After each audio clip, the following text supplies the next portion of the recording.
நான் வளர்க்குற ஆம்ஸ்டர் எனக்கு சிக்கத்தையே கொடுத்துடுச்சுங்க.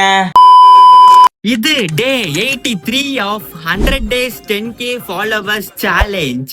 அப்புறம் நான் தான் உங்க இன்னைக்கு காலையில எழுந்த உடனே நான் காலை உணவு சாப்பிடவில்லை. அதுக்கு பதிலா ஸ்ட்ரெயிட்டா மதிய உணவு தான். மாம்பழம், கார குழம்பு, அப்பளம்னு எல்லாத்தையும் சேர்த்து போட்டு மஜாவா சாப்பிட்டாச்சு. அந்த நேரம்னு பார்த்து என் கையில ஒரு புது வகையான காயின் கிடைச்சதுங்க. பின்னாடி பார்த்தா பூஸ்ட்னு எழுதி இருக்குது, முன்னாடி திருப்பி பார்த்தா தல தோனியோட போட்டோவை செதுக்கி வச்சிருக்காங்க. இந்த காயினோட மதிப்பு உங்களுக்கு தெரிஞ்சா கமெண்ட் செக்ஷன்ல சொல்லிட்டு போங்க. அப்புறம் நான் வளர்க்குற ஆம்ஸ்டரை போய் தூக்கி பார்த்தாதான் தெரியுது.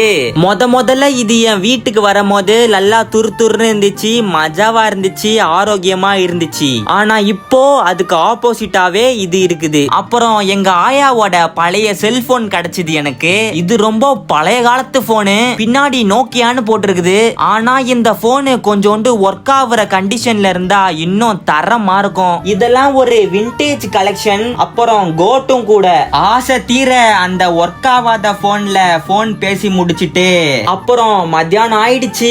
ஒரு சின்ன தூக்கத்தை போடலான்னு சொல்லிட்டு பெட்ல போய் படுத்துட்டேங்க. நம்ம 100 days 10K followers challenge-னு ஒன்னு சொல்லியிருந்தோம். இன்னும் நம்ம 10K ரீச் பண்றதுக்கு இன்னும் கொஞ்சம் ஃபாலோவர்ஸ் தான் தேவை. நான் 10K அடிக்கணும்னா அதுக்கு நீங்க பண்ண வேண்டியது வாடா மச்சான் இன்ஸ்டா பேஜை ஃபாலோ பண்ணிக்கோங்க.